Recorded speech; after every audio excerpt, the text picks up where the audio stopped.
என்னது இட்லி? எப்பா இட்லி போட்ட ஏசமான எவ்வளவு பெரிய பூகம் வந்தாலும் சரிடா, நீ ஒரு ஆள் எஸ்கேப் ஆயிருப்பா.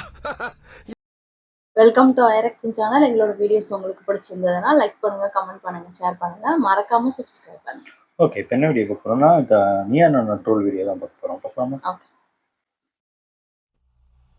இன்னைக்கு நம்ம என்ன பேச போறோம்னா ஒரு கணவன் மனைவி விஷயம் பத்தி பேச போறோம். லைஃபை பத்தி பேசுறப்ப நம்ம என்ன சொல்றோம்னா எதுக்காக இதை செய்யறோம் அப்படின்னா ஒரு மெமரிக்காக அப்படின்னு சொல்றோம். Stop saving money, start collecting memories. அப்போ மெமரிஸ் தான் லைஃப் நம்பக்கூடிய ஒரு ஜெனரேஷன்ல ஞாபக சக்தி ரொம்ப கம்மியா இருக்கக்கூடிய கணவர்களும் இந்த வார்த்தை தாங்க பிரச்சனை. இது ஏற்கனவே ஒன்று நடந்திருக்குது. இருக்கக்கூடிய மனைவிமார்கள் ஒரு வீட்டுக்குள்ள இருக்கப்ப அதோட டைமென்ஷன்ஸ் ஆஃப் லைஃப் எப்படி இருக்கு? நான் ரொம்ப நல்லவன், ஆனா அந்த நவம்பர் தான் எனக்கு சின்ன ப்ராப்ளம். இது இந்த காலனிக்கு அதான பெரிய ப்ராப்ளம். இந்த சாவி. சோ முதல்ல நான் இந்த பக்கத்துல இருந்து ஆரம்பிக்கணும் அப்படின்னு நினைக்கிறேன். இதெல்லாம் எப்படி இவங்க ஞாபகம் வச்சிருக்காங்க அப்படின்னு உங்களுக்கு தோணின விஷயம் என்னென்ன? பல இருக்குதே, என்ன சொல்றது? எங்களுக்கு 6 மந்த் ஒன்ஸ் சண்டை வரும், எல்லாருக்குமே நார்மலாக வரது தான். ஸோ அந்த மாதிரி வர டைமில் நான் கோவத்தில் ஏதாவது ஒரு வார்த்தை சொல்லி திட்டிருப்பேன். தப்பு பண்ணிட்டீங்க சிவாஜி, எவ்வளோ பெரிய அவமானத்தை எனக்கு கொடுத்துட்டீங்க, திருப்பி கொடுத்துடணும். அதை அடுத்த 6 மந்த் வரைக்கும் அதை ஞாபகம் வச்சுக்கிட்டு அதே வார்த்தையை அதே டைமில் அதே மாதிரி குத்தி காட்டி சொல்லுவாங்க. எப்படிப்பா இதெல்லாம் எப்படி உன்னால முடியுது? உங்களுக்கு ஞாபகம் இருக்கா என்ன வார்த்தை சொன்னீங்கன்னு? அதே மறந்துடுவேன் சார். அது அதான் நான் சொன்னேன், நீ சொன்னல, அதனால தான் இப்போ சொல்கிறேன் அப்படின்னு சொல்லி உங்களுக்கு ஞாபகம் இருக்கா? விட்டுருவாமா? எனக்கு எப்பவுமே அறிவே இல்ல அப்படிதான் சொல்லுவாங்க. நீ தத்தி மாதிரி தான் இருக்க, எப்ப பாரு மாட்டு மூளை தான் உனக்கு இருக்கு, ஒண்ணுமே தெரியாதுன்னுவாங்க. மறந்தே போச்சுடா. ஒரே மறந்தது. அறிவு இல்லைன்னு சொல்றீங்க, பட் அவங்களுக்கு தான் ஞாபகம் இருக்கு. இப்ப நீங்களுமே அந்த சண்டையை இப்ப திட்டி இருப்பீங்கல்ல ஏதாவது வார்த்தை சொல்லி? நான் திட்ட மாட்டேன் சார், ஏன்னா அவரு திட்டினாக்க இன்னும் ஜாஸ்தி தான் விழுன்னு சொல்லிட்டு நான் குவைட் ஆயிடுவேன். என்னடா ரெஃப்ரி அவன் போய் சொல்றான், ரெஃப்ரி அவன் போய் சொல்றான். சார் திட்டிருக்காங்க சார், சும்மா சொல்கிறாங்க சார். நீங்க சொன்ன வார்த்தையை அவங்க ஞாபகம் வச்சுக்கிறாங்க. இப்ப அவங்களே ஏதாவது சொல்லியிருப்பாங்கல்ல, அது உங்களுக்கு ஞாபகம் இருக்கா என்ன? இது இருக்கு இறங்கிடும். அவ்வளோ ஞாபகம் இல்லை, பட் மோஸ்ட்லி என்ன அவ்வளோவா சொல்லுவாங்க, ஞாபகம் இல்லையா? ஞாபகம் இல்ல. நீங்க சொல்றபடி பார்த்தா அவரு ரிசீவிங் எண்ட்ல இருக்காரு, ஆனா அவருக்கு ஞாபகம் இல்ல. உங்களுக்கு மட்டும் எப்படி ஞாபகம் இருக்கு? மாட்டிக்கிட்ட பங்கு. உங்களை சங்கடப்படுத்துகிற ஒரு வார்த்தையை நீங்கள் நினைவில் வைத்திருக்கிறீர்கள், ஆனால் அதை யார் நினைவில் வைத்தில்லை, ஏன்னு தெரியல. ஒரு குரூப் போட்டோல கூப்பிட மறந்துட்டேன் சார். ஆனா அது அப்பப்போ என்கிட்ட சொல்லுவாங்க, நீங்க அந்த குரூப் போட்டோல என்ன கூப்பிடாம தானே போனேன். ரஃப்லி அது தெரிஞ்ச நான் தெரியாம தான் இங்க வந்து குத்த வச்சேன். உங்களுக்கு எப்படி ஞாபகம் இருக்குது சார்? அந்த இடத்துல நான் மட்டும் தான் சார் இல்ல. அப்ப நீ என்ன ஃபேமிலியா பார்க்கலல்ல? அதானே நியாயமே இல்லை. டேய் என்னது இது? சார் நான் பொதுவா தான் கூப்பிட்டேன். அது எப்படி சார் ஃபேமிலியா? அவங்க என் பக்கத்துல தான் அவங்க அம்மா உட்கார்ந்து இருந்தாங்க, அங்க வந்து கூப்பிட தெரிஞ்சிச்சுல. என்னென்ன நியாயம்? இப்ப ஏதோ ஒண்ணு அவசரமா நீங்க அங்கிட்ட சுத்திட்டு இருக்கப்ப ஏப்பா வாப்பா அப்படின்னு உங்களை கூப்பிட்டாங்க, டக்கு நீங்க போய் நின்னுட்டீங்கன்னா கூட பரவாயில்ல, நீங்க தான் கூப்பிட்டே இருக்கீங்க. அத பத்தி யோசிக்கவே இல்லையே. மறந்துட்டேன் உண்மையில. அங்க போனதுக்கு அப்புறம் தான் சொன்னதுக்கு அப்புறம் தான் தோணிச்சு. ஆமா இல்ல, என்னாலே ரொம்ப சங்கடமா இருக்குங்க.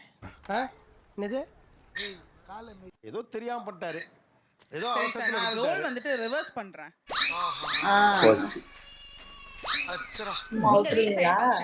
அவங்க அப்பா அம்மா இருக்காங்க, அவன் பக்கத்துல உட்கார்ந்து இருக்கான். நான் வந்துட்டு எங்க அப்பா அம்மா மட்டும் கூட்டு போயிட்டு இருக்கேன். அந்த இடத்துல அவங்க எல்லாம் சும்மா இருப்பாங்களா?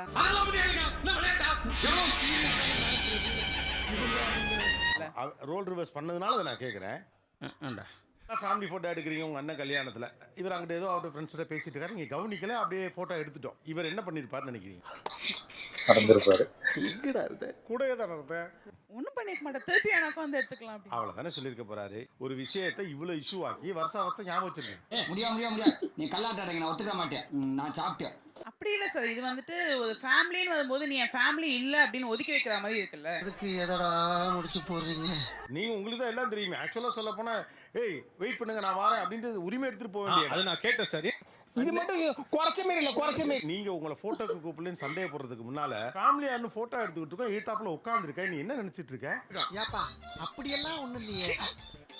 மரியாதை தெரியாதா? பெரியவங்களாம் மேடையில் இருக்காங்க, நீ மட்டும் கீழே உட்காந்துருக்கேன். அவரு சண்டையை போட்டுருந்தாப்புல என்னது? எப்பா எப்பா ஏற்கனவே நான் பட்ட அவஸ்தைப்பட்டாதான் எல்லாம் பேச வராது சார். அதெல்லாம் முடியாது. ஒரு ஆசையில சொல்றதா தம்பி. கேட்க நல்லா இருக்கு, கேட்க நல்லா இருக்கு, சொல்ல நல்லா இருக்கு. 5th இயர் ஆனிவர்சரி வந்தது. வழக்கமா எல்லாம் வெளியே போயிட்டு வீட்டுக்கு எல்லாம் வந்ததுக்கு அப்புறமா அவங்க கேக்குறாங்க, அம்மு எனக்கு ஒண்ணு வேணும் அப்படின்னு. எனக்கு என்ன தெரியும்? என்னது? கேளுடா. 1st இயர் ஆனிவர்சரி செலிப்ரேட் பண்ணோம். ஸோ நீ அன்னைக்கு நைட்டு நீ எனக்கு எத்தனை கிஸ் பண்ணியோ அத்தனை கிஸ் எனக்கு நைட்டு வேணும். ஆனா அவர் இதை சொல்லுவார் நீங்க எதிர்பார்க்கல. சத்தியமா நானும் எதிர்பார்க்கல. எதிர்பார்க்கல. நம்ம ஒரு சண்டே மார்னிங் எந்திரிப்போம், ரிலாக்ஸா இருக்கலாம்னு சொல்லிட்டு டிவியை போட்டு ஒரு சாங்கை போடுவோம் சார். இங்கிட்ட இருந்து பேக்ல இருந்து சவுண்ட் வரும்.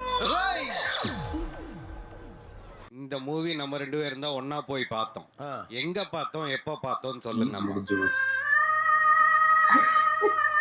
சும்மா உங்களுக்கு இப்ப நான் ஒரு குவிஸ் வைக்கிறேன். நீங்கள் இருவரும் சேர்ந்து பார்த்த முதல் படம் என்ன திருமணத்துக்கு பிறகு? எனக்கே நான் இல்லை. அதுதான் தெரியலையே சார், மறந்துடுது. ஆனா அந்த மறக்கிற ஆளுங்கெல்லாம் சூப்பரா ஒரு பதில் வச்சிருக்காங்க. மறந்துருது. இப்ப இவங்க போட்டுருக்காங்களா ஒரு ட்ரெஸ், இது எப்போ வாங்கி கொடுத்தீங்க? படம் அதுதான் தெரியலங்கிறாங்க.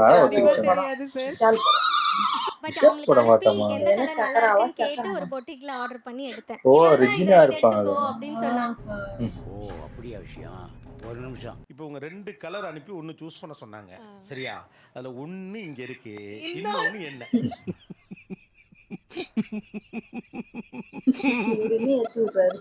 ஐ திங்க் ப்ரௌன்னு நினைக்கிறேன் சார். இது ஒரு கலரு. அதான் தெரியுமே.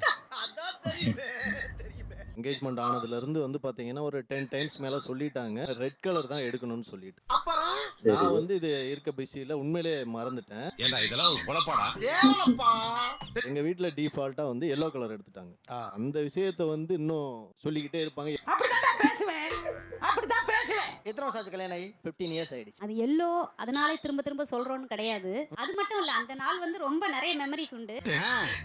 ஏண்டா நான் கதையா சொல்றேன், போட்டாண்டா. இவங்க வீட்ல இருந்து யாரோ இவங்கள சாப்பிட கூப்பிட்டுட்டாங்க. அப்பதான் ஃப்ரெஷ்ஷா தாலி கட்டியிருக்காரு. ஒய்ஃப் ஒரு வார்த்தை சாப்பிடுவாமான்னு கூட கூப்பிடாம இவர் போயிட்டாரு. நான் 5 நிமிஷம் சுத்தி முத்து பார்த்துட்டு பக்கத்துல தாலி காணுமேன்னு பார்த்தா அவர் சாப்பிட போறாரு. நான் குடுகுடுன்னு ஓடி நானா போய் ஜாயின் பண்ணிக்கிட்டேன். ஆமா நீங்க யாரு? இது யாரு? உங்க ஒய்ஃபா? என்னது ஒய்ஃபாவா? சோ அப்பவே மறந்துட்டாரு, நமக்கு கல்யாணம் ஆயிடுச்சு, ஒய்ஃப் கூட இருக்காங்க அப்படின்றதே மறந்துட்டு போயிட்டாரு. இது டூ மச். அது ஒரு ஏன் உங்க வாழ்க்கையில மகிழ்ச்சியான ஒரு தருணத்தை ஃபுல் அண்ட் ஃபுல் ப்ராப்ளமேட்டிக்கான விஷயங்களை மட்டும் ஞாபகம் வச்சு அதை ரீகால் பண்றீங்க? அப்படி கேளுங்க. இப்ப கேட்டீங்களே நியாயமான. ஏன்னா வந்து ரேஷியோல அது ரொம்ப கம்மியா இருக்கு, இது ரொம்ப ஜாஸ்தியா இருக்கு. அப்படியா? நான் இப்பெல்லாம் கல்யாணம் பண்ணிக்கணும்னு ஆசைப்பட்டேன். ஆனா எனக்கு கல்யாண நாள் அன்னைக்கு அதெல்லாம் கொஞ்சம் நடக்கலைங்கிற இந்த மனக்குறை எனக்கு இருக்கு. இங்க மட்டும் கை தூக்குங்க. எல்லாம் தூக்குவாங்க.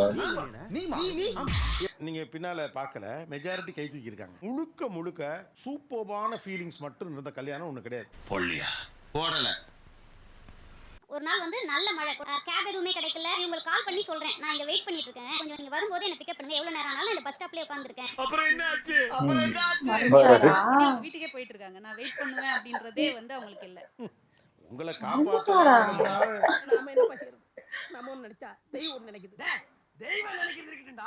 கிராஸ் பண்ணி போயிருக்காரு. 8 வயசுல உங்களுக்கு ஒரு பொண்ணு இருக்கதா வச்சுக்கோ. பொண்ணு அப்பா யூனிவர்சிட்டியில் எக்ஸாம் முடிச்சுட்டப்பா, மழை பயங்கரமா பெய்யுது, கரண்ட் வேற இல்லை, எனக்கு வர்றதுக்கு பஸ்ஸும் கிடையாது, இங்கே நிற்கிறேன்னு சொல்லியிருந்தா மறந்துருப்பீங்களா? வாய்ப்பு இல்ல ராஜா. அப்ப மட்டும் இப்படி ரொட்டீன்ல மிஸ்டேக் தான், அக்செப்ட் பண்ணிக்கிறேன்னு சொல்றேன். அதான் கேட்குறேன், மிஸ்டேக் இல்லை, இது ப்ரையாரிட்டி அண்ட் இம்பார்ட்டன்ஸ். அதுதான் அவங்க சொல்றாங்க. அடேங்கப்பா பாத்தியா தம்பி எதோட கோக்குறான்.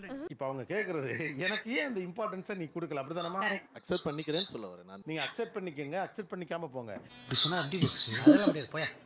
எப்படி அந்த நெக்லிஜென்ஸ் வருதுங்கிறது தான், அதை தான் அவங்க தெரிஞ்சுக்க விரும்புறாங்க. அதான் ப்ரியாரிட்டி வந்து நான் கொடுக்கல அவங்களுக்கு.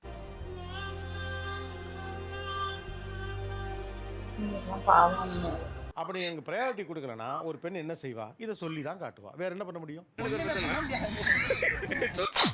மக்களே வீடியோ பிடிச்சிருந்தா லைக் பண்ணுங்க, அப்புறம் சப்ஸ்கிரைப் பண்ணி வச்சுக்கோங்க. நன்றி.